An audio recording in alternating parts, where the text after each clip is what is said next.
प्रिय साथियों नमस्कार। आज की हमारी चर्चा का विषय है the sun and all star are contracting not expanding. सूर्य और सभी तारे सिकुड़ते जा रहे हैं, ये फैलते नहीं जा रहे हैं।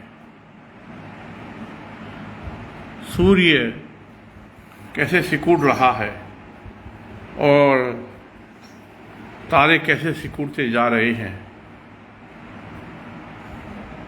इस चर्चा में हम आपको आज समझा रहे हैं, बात बता रहे हैं एक अलग तरह की।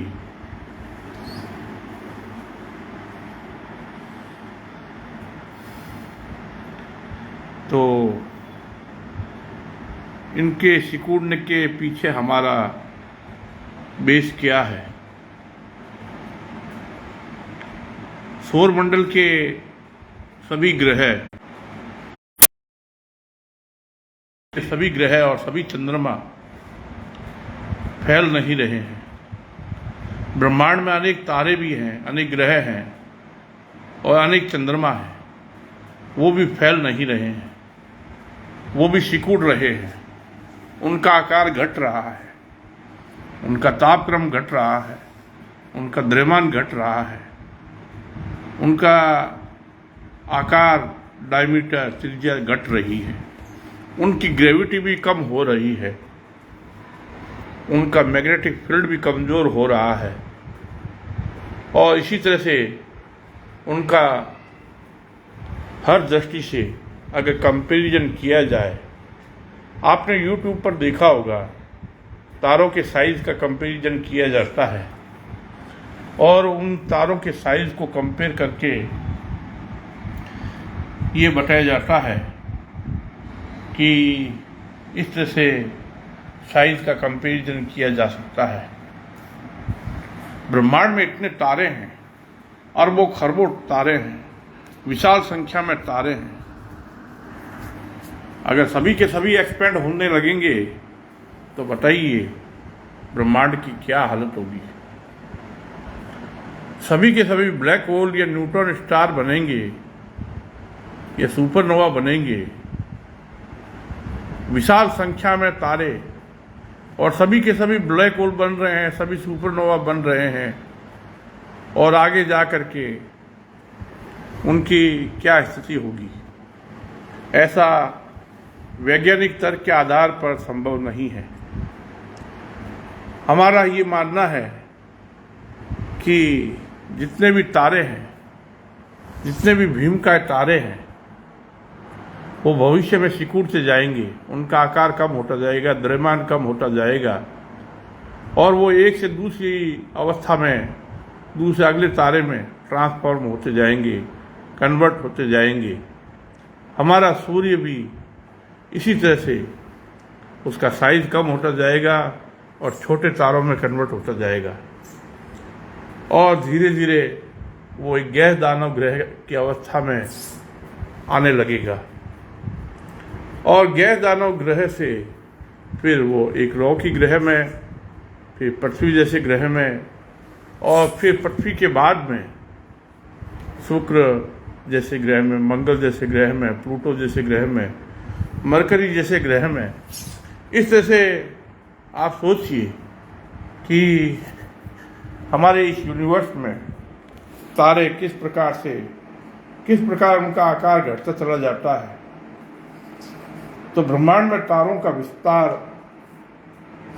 यानी कि हमारे इस यूनिवर्स में जितने भी तारे हैं, वो तारे भविष्य में गैस दानव अवस्था जैसे ग्रहों में, पहले सूर्य में, फिर दूसरा छोटे तारों में, छोटे तारों से फिर वह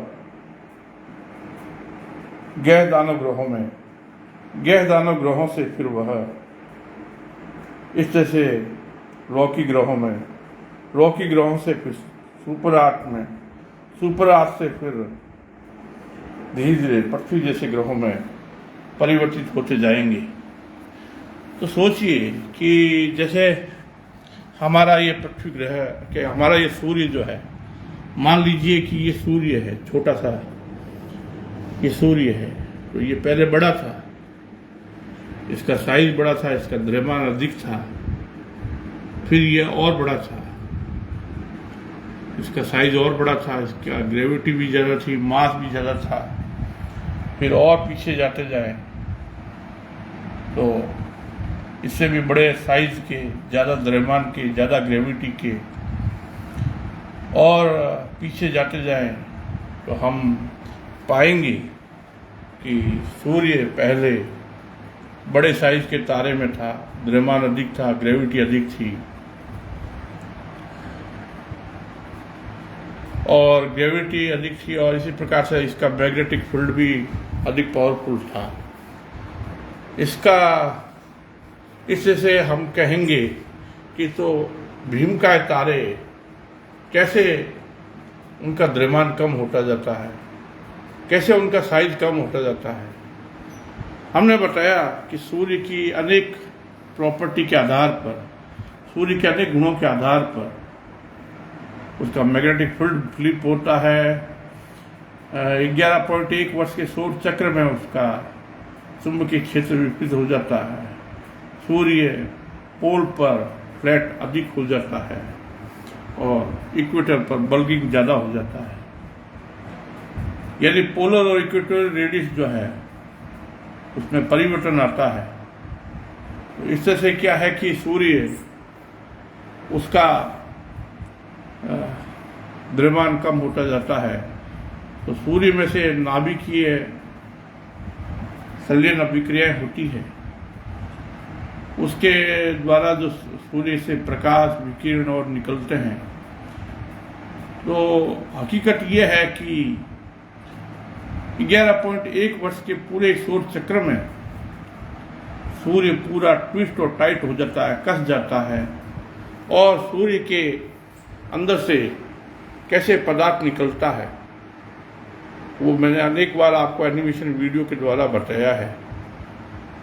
तो सूर्य का साइज चेंज होता है, उसका मैग्नेटिक फील्ड फ्लिप होता है, सन स्पॉट जो है मैक्सिमम और मिनिमम होते हैं, और इससे से आप ये मैंने जो बॉल बताई है अलग अलग तरह साइज की, इसके द्वारा मैं ये समझाने का प्रयास कर रहा हूँ कि देखिए सूर्य इस तरह से घटता जाता है। तो घटेगा कब? जब इस प्रकार से ट्विस्ट और टाइट होता हुआ, दोलन करता हुआ सौर मंडल, क्योंकि सूर्य के चारों ओर जो ग्रह परिक्रमा करते हैं वो सभी ग्रह जो है वो अपनी ऑर्बिटल पाथ पर चलते हैं, वो इलिप्टिकल है। दूसरा, उनकी velocity, orbital velocity up down होती रहती है, वो रिट्रोगेट होते रहते हैं।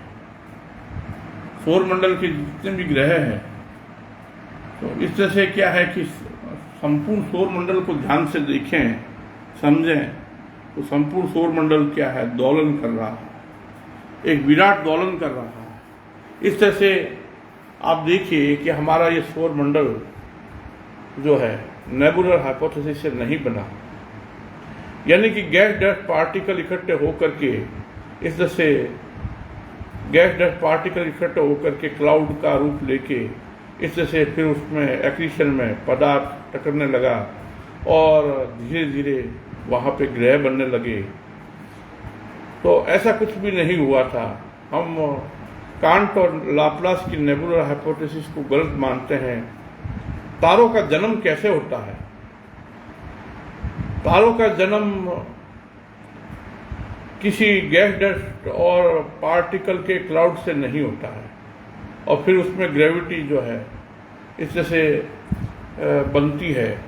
तो वास्तव में तारों का जन्म ब्रह्मांड में ब्लैक होल से, दूसरे तारों से फिर और दूसरे तारों में, यानी नीले तारे से नीले सफ़ेद तारे में फिर इस तरह से अलग अलग तारों में कन्वर्ट होते हुए, तो बेटलगुइज जैसे भीमकाय तारे या और दूसरे तारे हैं।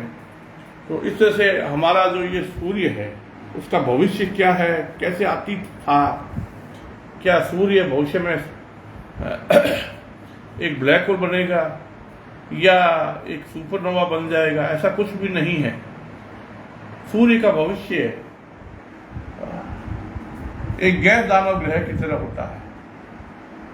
उसका भविष्य में वो एक जुपिटर जैसे ग्रह में बदलेगा, क्योंकि पहले वो छोटे तारों में, फिर छोटे तारों से फिर वो बृहस्पति, शनि, यूरेनस, नेपच्यून, इस तरह से आप जो देख रहे हैं।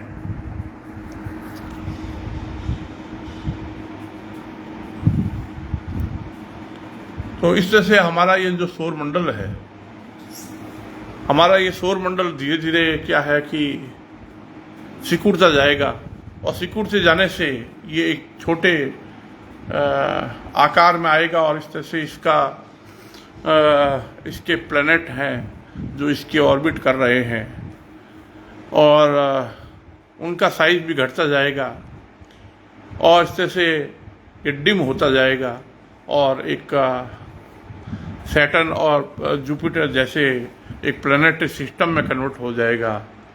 तो आप देखिए कि सौरमंडल के जितने भी ग्रह हैं जो बड़े साइज के हैं, और दूसरे रॉकी ग्रह भी हैं, तो आप जिस तरह से ये देख रहे हैं कि सूर्य किस तरह से भविष्य में अपना आकार, द्रव्यमान, त्रिज्या और इस तरह से ग्रेविटी, मैग्नेटिक प्रॉपर्टी सब खोता जाएगा, और खोने से क्या है कि उसका आकार घटते घटते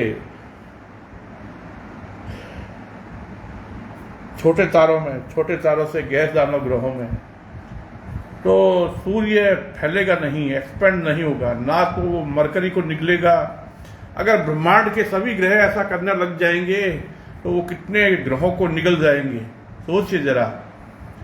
आप इस पे थोड़ा दिमाग लड़ाइए कि अगर ब्रह्मांड के सभी तारे, सूर्य जैसे तारे, अगर अपने आसपास के ग्रहों को निगलने लगेंगे तो कितने खरब ग्रहों का ऐसे ही अस्तित्व समाप्त हो जाएगा। तो ये विचार करने की बात है कैसे हमारा सूर्य एक्सपेंड नहीं हो रहा है, बल्कि कॉन्ट्रैक्ट हो रहा है, सिकुड़ रहा है। और अगर आप इस पे थोड़ा मनन चिंतन करें, सोचें विचारें कि अगर सूर्य फैलेगा, और ये सूर्य अकेला तो फैलेगा नहीं, ब्रह्मांड में इतने तारे हैं वो भी फैलते होंगे, सूर्य जैसे तारे हैं वो भी फैलते होंगे, और इसी तरह से सूर्य जैसे अनेक तारे जब फैलेंगे तो वो अपने आसपास के आकाशीय पिंडों को, यानी ग्रहों को और चंद्रमाओं को निकल जाएंगे। लेकिन ये ऐसा संभव नहीं है। ऐसा क्यों संभव नहीं है कि वैज्ञानिक तर्क के आधार पर सूर्य में से जब इतना लाइट निकल रहा है, इतना मैटर निकल रहा है, इतना वो हीट हो रहा है, और उसका टेम्परेचर डाउन होता जा रहा है, टेम्परेचर बढ़ नहीं रहा है, तो इस तरह से सूर्य में सभी चीज क्षीण होती जा रही है, डिम होता जा रहा है सूर्य। तो इस तरह से अगर इतने सौर चक्र है, तो आज तक 25 सोलर साइकिल है, अभी 2500 सोलर साइकिल चल रहा है, उनका बारीकी से अध्ययन किया जाए तो हम इस परिणाम पर पहुंचते हैं कि 24 के बाद 25 सोलर साइकिल में क्या उसकी त्रिज्या बढ़ी है, क्या उसका द्रव्यमान बढ़ा है, क्या उसका ग्रेविटी बढ़ी है, क्या उसका टेम्परेचर बढ़ा है, ये घटा है, क्या उसकी हीट बढ़ी है, ये घटी है, क्या एंटायर सोलर सिस्टम जो है उसके साइज में कोई फर्क आया है।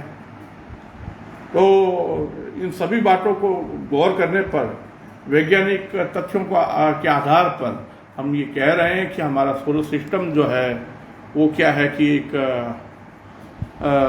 हमारा जो सोलर सिस्टम जो है वो इस तरह से सिकुड़ता जाएगा, तो दूसरे ग्रह भी सिकुड़ते जाएंगे। केवल सूर्य ही सिकुड़ेगा नहीं, बल्कि दूसरे Mercury, Venus, Earth, Mars, Jupiter, Saturn, Uranus, Neptune, Pluto सभी सिकुड़ रहे हैं। अगर इस तरह से सभी सिकुड़ते जाएंगे, सूर्य भी सिकुड़ता जाएगा, तो हमारा ये सौर मंडल जो है वो एक प्लैनेटरी सिस्टम में कन्वर्ट हो जाएगा। और वो प्लैनेटरी सिस्टम भी सिकुड़ेगा और भविष्य में वो प्लैनेटरी सिस्टम सिकुड़ेगा तो आप सोचिए कि आगे क्या होगा। और दूसरे छोटे सिस्टम में कन्वर्ट होगा, इस तरह से फिर वह चंद्रमा में, इस तरह से भविष्य में आप विचार कर सकते हैं कि हमारा ये जो एंटायर सोलर सिस्टम जो है वो एक्सपेंड नहीं हो रहा है। सूर्य का एक्सपेंड होने का तात्पर्य क्या है, क्या मतलब निकलता है? अगर सूर्य बड़ा होता जाएगा, उसका आकार बढ़ेगा, तो पास पास के ग्रहों को निकलता जाएगा और इस तरह से उसका एक्सपेंड होने का ये जो रेट है वो इतने ज़्यादा हो जाएगी कि वो एक बहुत बड़े ब्लैक होल में कन्वर्ट हो जाएगा, सुपरनोवा में कन्वर्ट हो जाएगा। ऐसा कुछ भी नहीं है। वैज्ञानिक कहते हैं कि इस बात के प्रमाण हैं कि तारे एक्सपेंड हो करके दूसरे ग्रहों को निगल जाते हैं, आसपास के सभी ग्रहों को निगल जाते हैं। तो हम ये कहते हैं कि हमारे पास में इस बात के एक तथ्यात्मक और वैज्ञानिक तर्क के आधार पर भी, और इसके साथ साथ हम अपने आसपास की सभी चीज़ों को, अपने ग्रहों को उसके आधार पर और दूसरी गैलेक्सियों के आधार पर हम ये समझ सकते हैं कि वास्तव में हर चीज़ जो है वो कॉन्ट्रैक्ट हो रही है, एक्सपेंड नहीं हो रही है। हमारा ये ब्रह्मांड क्या एक्सपेंड हो रहा है? क्या हमारा ये ब्रह्मांड एक्सपेंड होता रहेगा? ऐसे बहुत से प्रश्न हैं, लेकिन इस चर्चा में हम एक ही बात कहना चाहते हैं कि हमारा जो सूर्य है और एंटायर सोलर सिस्टम है तो वो सिकुड़ता जा रहा है। इस तरह से हमारे कहने का मतलब ये है कि आप जो ये देख रहे हैं, हमने अलग अलग गेंदों के माध्यम से कि सूर्य पहले बहुत बड़ा भीमकाय तारा था, उसके बाद में धीरे धीरे वह छोटा होता गया, उसका द्रव्यमान भी कम होता गया, उसकी त्रिज्या भी कम होती गई, उसका आकार कम होता गया और इस तरह से उसकी ग्रेविटी भी कम होती गई। और ऐसे कम होते होते और हमारा ये जो सूर्य जो है सिकुड़ते वर्तमान स्थिति में आया। तो आप सोच सकते हैं कि भविष्य में सूर्य जो है इतना सिकुड़ा है तो उसके आगे गैस दानव ग्रह बनेगा, गैस दानव ग्रह से रॉकी ग्रह बनेगा, रॉकी ग्रह से पृथ्वी में कन्वर्ट होगा। फिर आगे इसका भविष्य ये है कि रॉकी ग्रह भी आगे जाकर के धीरे धीरे सिकुड़ते और अंततः क्या है कि चंद्रमाओं में और धूमकेतुओं में और एस्ट्रॉयड में, इस तरह से मीटियोर्स में ब्लैक होकर के इनकी रेट जो है ब्रह्मांड में घुस जाएगी। तो आपके सामने आज इस चर्चा को रख रहा हूँ, इस पे विचार कीजिएगा कि हमारा ये सोलर सिस्टम जो है किस तरह से सिकुड़ता जा रहा है। सूर्य ही नहीं बल्कि एंटायर सोलर सिस्टम के सभी ग्रह और चंद्रमा भी सिकुड़ रहे हैं सभी, क्योंकि अब तक जितने आंकड़े, तथ्यात्मक बातें और इसके अलावा जो जो हमारे पास में प्रेक्षण आए हैं, ऑब्जर्वेशन आए हैं, उसके आधार पर हम ये कह रहे हैं। धन्यवाद।